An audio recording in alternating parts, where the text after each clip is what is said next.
चिंकी गोवा बीच पर रिलैक्स कर रही है। उसने अपने हाथ में एक घड़ी भी पहनी हुई है जो बहुत महंगी है। वो उसे उतारकर अपने पास रख देती है और धूप को सेकते हुए सो जाती है। कुछ देर बाद जब वो जागती है तो देखती है कि उसकी घड़ी उसके पास नहीं है। वो वहाँ से गायब हो गई है। मतलब किसी ने उसे चोरी कर लिया है और वो चिल्लाना शुरू कर देती है, मेरी घड़ी किसने चुराई? कौन है चोर? डिटेक्टिव जे भी पास में ही लेट रहा था। उसने जब चिंकी के चिल्लाने की आवाज सुनी तो उससे पूछा तो चिंकी उसे पूरी बात बताती है। डिटेक्टिव जे को बीच पर घूम रहे 3 लोगों पर शक जाता है क्योंकि वहाँ उन तीनों के अलावा कोई नहीं था। इसलिए उसने उन तीनों से पूछताछ की। पहले तो उन्होंने बहुत गुस्सा किया। एक औरत तो डिटेक्टिव जे पर बहुत भड़क उठी। तुम क्या समझते हो? हम चोर हैं और यहाँ इतनी दूर गोवा में चोरी करने आए हैं। मैं तुम्हें पुलिस के हवाले कर दूंगी, समझे तुम? मैडम देखिए, ये सीरियस इशू है। अगर आप थोड़ा सपोर्ट कर देंगी तो क्या हो जाएगा? हो सकता है वो चोर पकड़ा ही जाए। Please try to understand ma'am. बहुत मुश्किल से वो औरत मानती है, लेकिन डिटेक्टिव जे को अब इसकी आदत हो गई थी क्योंकि उसका हर दिन ऐसे ही लोगों से सामना होता था। उसने उन तीनों से पूछताछ की तो पहला आदमी कहता है, मैं तो सर्फिंग कर रहा था, अभी आया था और आते ही आपने मुझ पर चोरी का इल्जाम लगा दिया। आज के बाद तो गोवा कभी घूमने नहीं आऊंगा। बहुत ही बेकार जगह है ये। डिटेक्टिव जे ने लाइफ गार्ड से पूछा तो लाइफ गार्ड कहता है, मैं तो यहाँ लोगों की मदद करने के लिए हूँ, चोरी करने के लिए नहीं। भला मैं कैसे चोरी कर सकता हूँ? मैं चोर नहीं हूँ सर। डिटेक्टिव जे फिशिंग करने वाली औरत से पूछता है तो वो औरत कहती है, मैं तो यहाँ फिशिंग कर रही थी, मैंने कोई चोरी वोरी नहीं की। खामखा मेरा समय बर्बाद कर रहे हो, हटो, मुझे जाने दो। डिटेक्टिव जे समझ गया कि कौन चोर है और कौन झूठ बोल रहा है। क्या आप बता सकते हैं कि इन तीनों में से चोरी किसने की? डिटेक्टिव जे ने ध्यान से देखा। चोरी ये फिशिंग वाली औरत ने की है। ये बीच है और यहाँ पैरों के निशान आने ही हैं। ये बात उसे भी पता थी। चिंकी के पास केवल एक ही पैरों के निशान है, वो भी चिंकी की हैं। मतलब चोरी दूर से की गई है, जो ये फिशिंग रॉड वाली औरत ही कर सकती है क्योंकि उसके पास फिशिंग रॉड है तो वो दूर से चीजों को उठा सकती है। डिटेक्टिव जे ये बात समझ जाता है और उस औरत को पकड़ लेता है। उसके पास तलाशी में वो घड़ी भी मिल जाती है। तो देखा आपने डिटेक्टिव जे कितना इंटेलिजेंट है।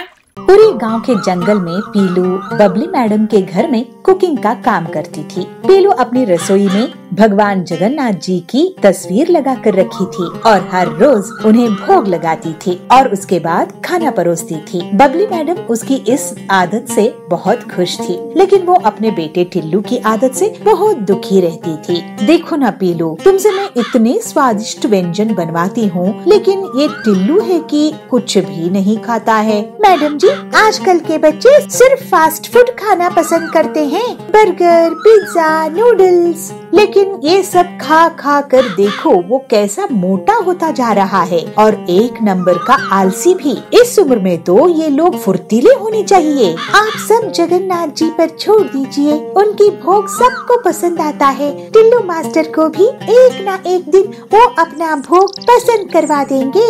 लेकिन बबली के बहुत समझाने पर भी टिल्लू बात नहीं मानता है। वो हरी सब्जियाँ, दाल, सलाद नहीं खाता था। बबली बहुत परेशान हो जाती है। एक दिन, सब्जी ले लो, सब्जी, ताजी ताजी सब्जी, हरी हरी सब्जी। तो टिल्लू वहाँ आता है। सब्जी वाले अंकल जी, आप कहीं दूर जाकर सब्जी बेचिए, हमारे घर में बहुत सारी सब्जियाँ हैं। आप एक काम कीजिए, आप नदी के पार जाकर सब्जी बेचिए। क्या बोल रहे हो बेटा? नदी के पार तो दूसरा गांव है। हाँ, तो मेरे घर के बाहर सब्जी मत बेचो, भागो यहाँ से। इस तरह टिल्लू सब्जी वालों को वहाँ से भगा देता था। बबली बहुत परेशान थी। वो पीलू से कहती है, पीलू तुम ही कुछ रास्ता बनाओ जगन्नाथ जी से कहकर, नहीं तो मेरा लड़का कमजोर ही रह जाएगा। ठीक है बबली मैडम, मैं कुछ सोचती हूँ,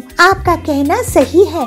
ऐसे तो टिल्लू मास्टर की ग्रोथ रुक जाएगी। जगन्नाथ जी कोई न कोई रास्ता जरूर निकालेंगे। फिर पीलू भगवान जगन्नाथ जी से बहुत प्रार्थना करती है। हे भगवान, आप ही मुझे कुछ नया खाना बनाना सिखा दीजिए जिससे पिल्लू का भी भला हो जाए। पीलू किचन में बहुत मेहनत करती है और तरह तरह की डिशेस बनाती थी। फिर वो बहुत थक जाती थी और सोचने लगती है कि ऐसा क्या खाने की चीज बनाए कि जिसको टिल्लू भी पसंद करता था। अच्छा, टिल्लू आइसक्रीम बहुत पसंद करता है। अगर मैं वेजिटेबल से आइसक्रीम बना सकूं तो बबली मैडम का काम बन जाएगा। उसी रात जगन्नाथ जी पीलू की नींद में दर्शन देते हैं। पीलू, तुम्हारी भक्ति और शुद्ध भावनाएं मुझे बहुत अच्छी लगती है। तुम्हें मैं नए नए पकवान बनाना सिखा दूंगा, तुम चिंता मत करो। हे जगन्नाथ जी, आपकी कृपा से सब कुछ संभव है। जय जगन्नाथ जी।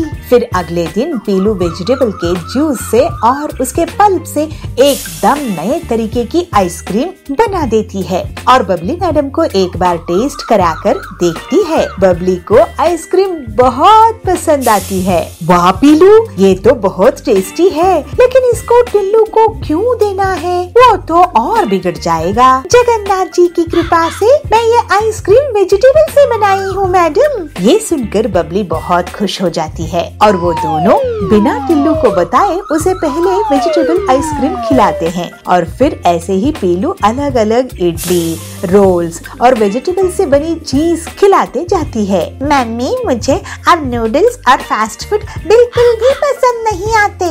अब तो मुझे पीलू आंटी जी के हाथों का खाना ही अच्छा लगता है। टिल्लू बेटा, तुम तो सुधर गए। असल में पीलू आंटी तुम्हें वेजिटेबल से बनी डिशेस ही खिला रही थी। देखो अब तुम कितने फुर्तीले और ताकतवर और होशियार हो गए हो।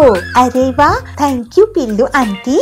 टिल्लू बेटा, आप स्वस्थ रहो, यही हम चाहते हैं, लेकिन ये सब जगन्नाथ जी के कारण ही हो पाया। और इस तरह से पीलू को बबली एक वेजिटेबल्स की आइसक्रीम फैक्ट्री लगा कर दे देती है और पीलू भगवान जगन्नाथ जी की भक्ति करते हुए अपना काम करती रहती है और अपना जीवन बहुत हंसी खुशी बिताने लगती है। सामान्यतः जंगल में तरह तरह के जानवर रहते हैं। उसी जंगल में एक छोटा सा सांप अपना बिल बनाए हुए उसमें वास करता था। वह चूहे, बतख आदि छोटे छोटे जानवरों को खा के अपना दिन गुजारता था। उसका डर बस छोटे जानवरों तक ही सीमित था। धीरे धीरे वह बड़ा होने लगा। अब शरीर भी बढ़ गया तो उसे ज्यादा खाना खाने की आवश्यकता बन पड़ी। इस तरह वो एक दिन में बहुत सारे छोटे छोटे जानवरों को खा जाता था। अरे क्या करूं, जितना भी खाओ पेट नहीं भर रहा है। ऐसे कहते हुए चिड़िया, चूहे, बतख आदि अन्य जानवरों को खाया करता था। उसके बाद अपने बिल में घुस जाता था और सोते रहता था। जंगल के सारे जानवर उससे बहुत परेशान हो गए थे। अरे, इस सांप से कब छुटकारा मिले? मुझे तो घोंसला छोड़ के बाहर जाने की हिम्मत ही नहीं होती। हाँ बहन, मुझे भी ऐसा ही है। मेरे बिल से बाहर निकलूं, बस ये सांप घुस जाता है और बच्चों को खा लेता है। ऐसे जंगल के सारे छोटे जानवर बात करने लगे। जैसे जैसे समय बीतता गया, सांप का शरीर और बड़ा होते गया। अब उसे अपने बिल में घुसने में भी मुश्किल हो रही थी। अरे, अब तो नया घर ढूंढना ही पड़ेगा। मेरे मुंह तक इसमें घुसा नहीं जा रहा है। कहते हुए वह सांप दूसरे बिल की तलाश में इधर उधर भटकने लगा। रेंगते हुए एक बरगद की पेड़ के पास जा पहुंचा। वहाँ पर वह देखता है कि चींटियों ने बहुत बड़ा और अच्छा सा घर बनाया है। तब सांप ने सोचा, अरे वाह, ये बिल तो बहुत ही बढ़िया है। ये बिल मेरे लिए बहुत सही रहेगा। ये बड़ा भी है और मेरे शरीर के लिए उत्तम भी है। बरगद का पेड़ बहुत ही बड़ा होता है, जिसमें एक साथ बहुत से जानवर रह सकते हैं। इसलिए उस बरगद के पेड़ में भी बहुत सारे जानवर, पंछी, चींटियां बहुत सारे थे। लेकिन जब उन्होंने सुना कि वह सांप यहाँ रहने वाला है, तो वे सब डर के मारे वहाँ से कट लिए। सबके मन में बस एक ही आशा थी कि वह सांप वहाँ से चले जाए। वो आपस में ऐसे बातें करने लगे, अरे, ये कहाँ से आ गया? अगर ये यहाँ रहेगा ना तो हम निश्चिंत सो भी नहीं पाएंगे। हाँ हाँ, ये सांप ना बहुत ही खाना खाता है। एक दिन में इस पेड़ में रहने वाले सारे बच्चों को निगल जाएगा। चींटियों ने जैसे ही सांप की बात सुनी तो बहुत गुस्से में आग बबूला हो गए। तो सब एकजुट होकर ये निर्धार करते हैं कि सांप के ऊपर एक साथ हमला करने वाले हैं। अरे, इसको छोड़ना नहीं। अगर आज छोड़ देंगे तो हम बेघर हो जाएंगे। हाँ हाँ, हमें पता है, ये ना हमारे घर छीनने के अलावा इस पेड़ में रहने वाले सारे चिड़ियों को भी खा जाएगा। सच बात कह रही हो बहना, हमारे बच्चों के लिए भी कोई सुरक्षा नहीं रहेगी। तो सब चींटियों ने ये निर्धार कर लिया कि सांप को ऐसे ही नहीं छोड़ेंगे। सब ने एकजुट होकर सांप के पूरे शरीर पर लपट गए और काटने लगे। ऐसे में सांप छटपटाने लगा और तुरंत वहाँ से भाग निकला। इस तरह से छोटी सी दिखने वाली चींटियों ने एक बड़े से सांप को भगा दिया।